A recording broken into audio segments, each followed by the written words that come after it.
बिस्मिल्लाहिर्रहमानिर्रहीम। अस्सलाम वालेकुम नाज़रीन, तत्वीर मीडिया नेटवर्क के साथ मैं हूं Mahvish Mumtaz Baig. Today we have very special personality in our programme, जिनकी एक कामयाब ज़िंदगी के कुछ राज हम कोशिश करेंगे कि आज आप लोगों के सामने रखें। या फिर अगर मैं ये कह दूं कि कौम का एक ऐसा बेटा जो कि तालिब इल्मी के ज़माने से ही लीडरशिप की क्वालिटी को अपने अंदर इन्हेंस करते हुए पाकिस्तानी सियासत में एक बड़ा नाम जो है वो उन्होंने अपना पैदा किया। एक बड़ा अच्छा सियासतदान का खिताब इस वक्त अपने पास रखते हैं। जी हाँ नाज़रीन, मेरे साथ इस वक्त मौजूद हैं मुस्लिम लीग नून के सीनियर रहनुमा सदीकुल फारूक साहब, जिनसे हम जानने की कोशिश करेंगे इनकी पर्सनल लाइफ, पॉलिटिकल करियर और सक्सेस हर्डल्स क्या रही इस हवाले से। सबसे पहले तो इनको प्रोग्राम में खुशामदीद करते हैं। अस्सलाम वालेकुम सदीकुल फारूक साहब। वालेकुम अस्सलाम। उम्मीद करती हूँ कि आप खैरियत से होंगे। मेरी तबीयत तो कुछ ज़्यादा अच्छी नहीं है, लेकिन मैं अपने घर पर गिलगित बल्तिस्तान से एक पढ़ी लिखी और ख़ूबसूरत बातें करने वाली पहली एंकर को, जो बेटी भी है, खुश आमदीद कहता हूँ। बहुत शुक्रिया आपका और thank you so much for your time, जो आपने हमें प्रीशियस टाइम दिया। नाज़रीन, सदीकुल फारूक साहब, पॉलिटिक्स की बात करें तो एक ऐसा नाम जिनको किसी तारुफ की वो मोहताज नहीं है। चंद जुमले स्टार्ट में ये बयान करना चाहूँगी क्योंकि इनसे इनकी लाइफ के हवाले से बातचीत करने जा रहे हैं।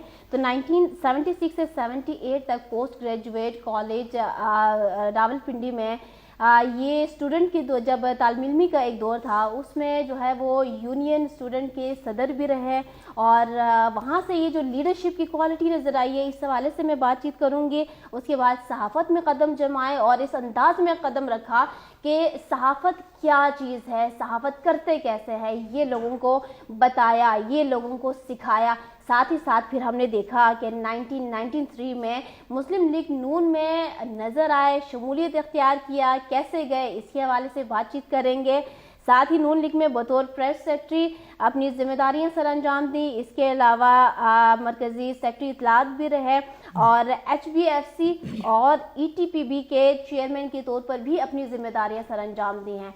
तो ये ओवरऑल मामलात कैसे संभाले, क्या मुश्किलात आई, इन्हीं से जानेंगे। सबसे पहले तो सदीकुल फारूक साहब, मुझे ये बताइएगा कि क्या आप वाकई एक मिडिल क्लास फैमिली से बिलोंग करते थे और ये जो तालिब इल्मी के दौर में ये जो लीडरशिप की क्वालिटी को अपने अंदर रखना और उसको लोगों के सामने आया करना, इस सवाल से कुछ वजाहत करेंगे? बिस्मिल्लाहिर्रहमानिर्रहीम। बहुत शुक्रिया महविश बेटा। मेरा जो ख़ानदान है वो मुस्लिम लीगी, यानी वालिद साहब पहले नौजवानी में खाकसार थे, सही। दादा मुस्लिम लीग में थे। तो 1940 में वालिद साहब लाहौर से गिरफ़्तार हुए और मस्जिद शहीदगंज की छत से और 3 साल जेल काटी। तो फिर जब उन्होंने जेल में खाकसार तहरीक के बारे में सोचा और फिर साथ मुस्लिम लीग के बारे में भी सोचा, मवाजना किया, तो उन्होंने कहा यार मुझे तो मुस्लिम लीग में अपने वालिद साहब के साथ होना चाहिए। हमारा ख़ानदान बुनियादी तौर पर पेशावर से ताल्लुक़ रखता है। सही। और पेशावर भी शहर, घंटा घर के साथ ही महल्ला है, मीर जमाल शाह, ठीक, उसके रहने वाले। तो फिर वालिद साहब जब जेल से बाहर निकले तो उन्होंने मुस्लिम लीग में शमूलियत इख्तियार की। फिर 1947 में मौजूदा KPK और सूबा सरहद उस वक्त, वो आपको पता है रेफरेंडम हुआ था, बिल्कुल। तो रेफरेंडम के ज़रिए पाकिस्तान में शामिल। तो इस तरह से ये जो एक सियासी सूझबूझ और सियासी वाबस्तगी है वो मुझे अपने ख़ानदान से, अपने दादा जान विरासत में आपको और वालिद साहब से विरासत में मिली। सही। और मेरे दादा जान बचपन से ही मेरी बड़ी हौसला अफजाई करते थे और मैं 3 साल का था तो बड़ा चटाख पटाख बच्चा था, बातें करता था खूब। तो वो पाँव पे झूले देते हुए ना लेट के, तो मुझे तहरीक पाकिस्तान की नज़में सुनाते थे। तो इस तरह से मेरे अंदर भी एक तहरीक पाकिस्तान का जज्बा, मुल्क से मोहब्बत, एक लीडरशिप की क्वालिटी। और लीडरशिप, अब हम कारकुन हैं آپ لیڈر کہتی ہیں تو چلے لیڈر صحیح. آج کل کے زمانے میں آپ دیکھیں صدیق الفاروق صاحب، ینگ جنریشن جو ہے وہ ان کو سمجھ نہیں لگتی کہ لیڈرشپ کی کوالٹی ہے کیا، ہمارے اندر کیسے آنی ہے. اور جب میں نے آپ کی جرنی کو اسٹڈی کیا تو مجھے محسوس ہوا کہ بھائی جو لڑکا 3 to 4 کلاس میں اتنے اچھے انیشیٹیوز لے سکتا ہے، اتنی اچھی تھنکنگ رکھ سکتا ہے، دیٹ مینس کہ he has a quality of leadership, اور وہ آپ نے دیکھی.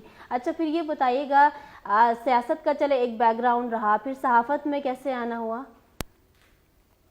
یہ تو ایک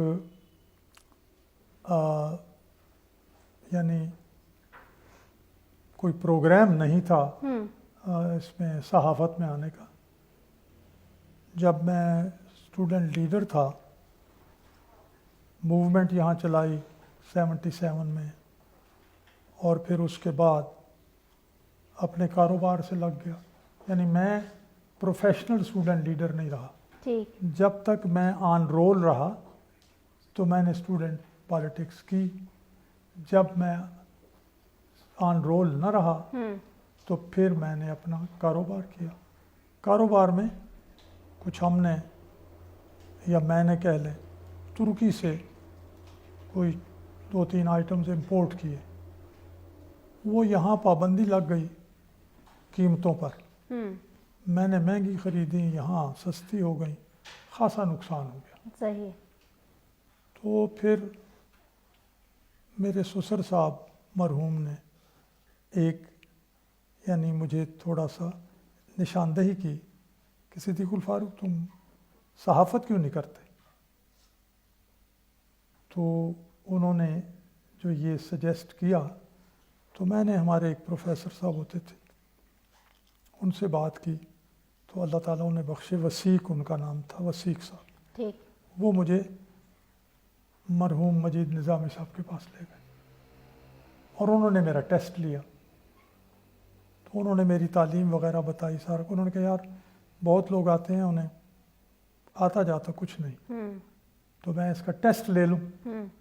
تو انہوں نے ایک انگریزی کا رسالہ دیا، ساتھ کاغذ دیے، اس پہ ٹائم لکھا اور مجھے کہا کہ اس کا ترجمہ کریں اور آپ ڈکشنری استعمال کر سکتے ہیں. تو میں نے بغیر ڈکشنری کے استعمال کے اس انگریزی کے پیس کا ترجمہ کر کے سرخی لگا کے انہیں دے دیا. میری طرف دیکھ کے مسکرائے اور کہا ٹھیک ہے. ٹیسٹ میں پاس ہو گئے. ٹیسٹ میں پاس ہو گئے. فون کیا انہوں نے، اور یہاں میں نے نوائے وقت راولپنڈی میں ایز سب ایڈیٹر اپنا کام شروع کیا. 8 مہینے میں نوائے وقت میں رہا، پھر اس کے بعد دوسرے اخبار میں. صحیح. تو صحافت کا سفر کیا مشکل تھا، کٹھن تھا، یا آسان لگا آپ کو؟ کیونکہ ابھی کی صحافت میں تو اور پہلے کی صحافت میں شاید آسمان زمین کا فرق آ چکا ہے. What do you think? مجھے ذاتی طور پر یہ رات کا کام کرنا اور صبح سونا پسند نہیں تھا، اسی لیے پھر میں نے وہ سب ایڈیٹری چھوڑ دی. ٹھیک. پھر رپورٹنگ نہیں کرنا چاہتا تھا، لیکن پھر رپورٹنگ میں آ گیا. دوبارہ کرتے میں پھر پی پی آئی میں ایز رپورٹر. تو چونکہ انگریزی پڑھی ہوئی تھی، اردو اچھی تھی، تو یہاں پھر پہلے ہی دن مجھے اچھی اسائنمنٹ دے گی. پروفیسر غفور صاحب سیکرٹری جنرل تھے پی این اے کے، پاکستان قومی اتحاد کے. تو انہوں نے یہاں ایڈریس کیا ڈسٹرکٹ بار راولپنڈی میں. وہ خبر میں نے ہی بنائی، میری پہلی خبر تھی. پہلی آپ کی خبر وہ تھی، اور وہ ڈان میں چھپ گئی فرنٹ پیج پہ. صحیح. بہرحال اس سے پھر رفتہ رفتہ ایک ڈیلی الاتحاد تھا یو اے ای کا، اور ایک یہاں ایک اور ایوننگر تھا، تو اس میں بھی ساتھ. تو اس طرح سے ایک تو میری آمدنی اچھی ہو گئی، دوسرا یہ تھا کہ الحمدللہ. پہلی سیلری کتنی ملی تھی آپ کو اس وقت؟ پہلی سیلری نوائے وقت میں میرا خیال ہے 1200. 1200 روپے. ہاں. ٹھیک. پھر جب میں گیا اپنا پی پی آئی میں تو وہاں 1600. پھر جب 3 جگہ کام کیا تو میں کو 8-9 ہزار کمانے لگا. صحیح. جلدی. اور اس وقت 8-9 ہزار بڑی چیز تھی، بہت بڑی بات تھی. صحیح. پھر اس کے بعد آپ نے چونکہ نواز شریف صاحب 85 میں میری میاں صاحب سے नवाए वक्त में ही मुलाकात। अच्छा अच्छा, तो उनकी नज़र आप पे पड़ी या आपने कहा कि भाई चूंकि फैमिली बैकग्राउंड में भी वैसे भी इनके साथ है तो मैंने इनके साथ नहीं, ऐसा नहीं। वो रफ्ता रफ्ता उस वक्त शाहिद खाकान के वालिद खाकान अब्बासी मर, मेरी उनसे दोस्ती हो गई थी। अच्छा। उनके लिए मैंने इलेक्शन में काम भी किया। तो वो जब बाद में 86 में नवाज शरीफ साहब को कहूटा जलसे के लिए लाए तो वहाँ स्टेज सेक्रेटरी मुझे बनाया। वहाँ फिर जो मैंने स्टेज सेक्रेटरी जो एक होता है फ़न, उसका मुजाहरा किया। मैंने शायद बताया कि अपने कॉलेज का मैं इंग्लिश, उर्दू और पंजाबी का बेस्ट डिबेटर भी था, शील्ड्स वगैरह भी जीती, तो वो फ़न काम आया। तो नवाज शरीफ साहब को मैंने दावत देने से पहले एक 5-6 मिनट की तकरीर की। तो जब उन्होंने तकरीर कर ली तो आके मेरा हाथ पकड़ा और यूँ समझे कि दोस्ती कर ली। सही। बस फिर 86 से हमारी दोस्ती चलते 93 में फिर मुस्लिम लीग नून में उन्होंने जब गुलाम इसाक खान ने उनकी हुकूमत तोड़ी तो उन्होंने मुझे कहा, ये 19 अप्रैल थी, 18 अप्रैल को मैं PM हाउस गया और उनका जो रद्द अमल था वो मैंने ही लिखा, साबिक वज़ीर आज़म नवाज शरीफ का। तो उन्होंने अगले दिन मुझे नेक्स्ट डे बुला लिया और फिर दावत दी कि मेरी पार्टी में शामिल हो। सही। तो फिर मैं शामिल हो गया। बस वो 19 अप्रैल 1993 ठीक। आज तक मुस्लिम लीग नून के साथ ही हैं। तो बीच में कभी सोचा नहीं कि और भी जमातें हैं, आपको ऑफर्स भी काफ़ी आई, मुशर्रफ साहब जब काफ लीग में आपको अच्छी मिनिस्ट्री भी दे रहे थे, मिनिस्ट्री ऑफ स्टेट भी, और दीगर कुछ और जिम्मेदारियां संभालने के लिए आपको जो है वो पेशकश की गई, आपने ठुकरा दिया? मैं एक बात है रब्बुल इज़्ज़त के फजल करम से, मेरे दादा जान वालिद साहब भी बाउसूल आदमी थे, तो उसूल सीखा है, ये लोटा बनना नहीं सीखा। इस वक्त तक मियाँ नवाज शरीफ, शहबाज शरीफ, ये लोग इंसान हैं। इस वक्त तक नहीं, मैं जो बात कहना चाहता हूँ इस वक्त से कामा यानी ये लोग इंसान हैं। इस वक्त तक जो मैं ये कहना चाहता हूँ कि इनसे ऐसा नहीं है कि गलती नहीं हो, लेकिन जितनी पॉलिटिकल लीडरशिप है अवेलेबल इस वक्त मौजूद, उनमें से अपनी पॉलिसियों के एतबार से, पाकिस्तान से मोहब्बत के एतबार से, पाकिस्तान से खिदमत के एतबार से, यही दी बेस्ट है। अच्छा, मुझे ये बताइएगा, क्योंकि अभी आपने जिक्र किया कि गलती कोताही भी होती है, जमात हो चाहे कोई पर्सनैलिटी हो, कोई इंस्टीट्यूट हो, आप क्या समझते हैं कि मुस्लिम लीग नून में अभी तक की गई गलतियों में या कोताहियों में सबसे बड़ी गलती क्या थी? देखिए, मैं ये समझता हूँ कि इन्होंने गलती कोई सियासी तौर पर तो नहीं की, बल्कि रफ्ता रफ्ता ये आगे ही बढ़े। वही नवाज शरीफ साहब जो गैर सियासी उनका ख़ानदान था, कभी इक़्तिदार में नहीं आए थे और पाकिस्तान में उनके 7 कारखाने बन गए 60s में। वो जब सियासत में आने लगे तो उस वक्त मार्शल लॉ था, ज़ाहिर है उस मार्शल लॉ के ज़रिए ही सियासत में उस दौर में ही आए। लेकिन जब बेनज़ीर भुट्टो साहिबा वज़ीर आज़म बनी 88 में और नवाज शरीफ साहब वज़ीर आला बने पंजाब के, तो उन्होंने बेनज़ीर साहबा को अपने घर दावत दी 180H मॉडल टाउन, और उन्हें अपनी बहन कहा और चादर पेश की। तो उन्होंने उस वक्त से ये समझ लिया था कि ये जो सियासत है ये जमहूरियत के अंदाज में होनी चाहिए। सही। रफ्ता रफ्ता ऊंच नीच होती रही, लेकिन मियाँ साहब आइन और जमहूरियत की तरफ ही बढ़ते चले गए। और फिर आपने देखा कि 93 में गुलाम इसाक खान के ज़रिए उन्हें हटवाया गया। हालांकि जो मईशत का programme open market economy Nawaz Sharif साहब ने पाकिस्तान में पहली दफ़ा मुतारिफ कराया, नाफिज किया, वो अगर चलता रहता तो ये एशियन टाइगर्स वगैरह पीछे रह जाते, پاکستان بہت آگے، لیکن پاکستان کو تو ایسی سازش ہوتی ہے اور اس پر عمل ہمارے اندر سے کیا جاتا ہے کہ جوں ہی ہماری معیشت کا جہاز یوں اڑتا ہے، یہاں پہنچتا ہے تو نیچے سے ایک میزائل مارتے ہیں۔ تو یہ جو نیچے سے میزائل مار دیتے ہیں، ان کو کنٹرول میں رکھنے کے لیے یا ان کو تھوڑا سا سمجھانے کے لیے آپ سمجھتے ہیں کہ آج کل جو پالیٹکس چل رہی ہے وہ کامیاب ہوں گے؟ لیکن اب پہلی بات تو میں آپ کو یاد دلا دوں کہ باجوہ صاحب نے کہا نا 70 سال سے اسٹیبلشمنٹ سیاست میں مداخلت کرے، تو یہ اسٹیبلشمنٹ ہی پتہ نہیں کس کے کہنے پہ میزائل مارتی رہی ہے۔ آج ابھی آپ نے وہاں سے یہاں ایک دم بڑا لمبا سفر جو ہے نا ایک پلک جھپکتے میں طے کر لیا، تو جو آج کل معاملات چل رہے ہیں یہ بالخصوص ایک پارٹی کی طرف سے کہ وہ پارٹی اقتدار میں تھی، اب تو یہ ڈھکی چھپی بات نہیں رہی نا، یہ تو بتا دیا ہے کہ جی ہم نے مداخلت کی اور ہم لے کے آئے، آپ انہیں لے کے آئے، انہوں نے ملک کی معیشت کا بیڑا غرق کر دیا، پھر وہ گئے، اب جو کچھ ہو رہا ہے اس وقت بھی ہماری پارٹی پیپلز لیکن یہ تو الزام تراشی تو لگتے ہی رہے ہیں نا کہ ہم سے پہلے کی حکومت، دو باتیں، تو الزام اور حقیقت دونوں میں فرق ہے۔ جب باجوہ صاحب تسلیم کر لیتے ہیں، جب انتخابات میں ریگنگ ہوتی ہے اور یہ کوئی ڈھکی چھپی بات نہیں رہی، جب لوگوں کو ووٹ پول کرنے کے بعد باہر نکال دیا جاتا ہے، جب الیکشن کمیشن یہ سیکٹری الیکشن کمیشن بیان دیتا ہے کہ 95% فارم 45 جو ہے اس پر پولنگ ایجنٹس کے دستخط ہی نہیں تھے، پھر اس کو الزام نہیں کہتے، یہ ایک حقیقت ہے۔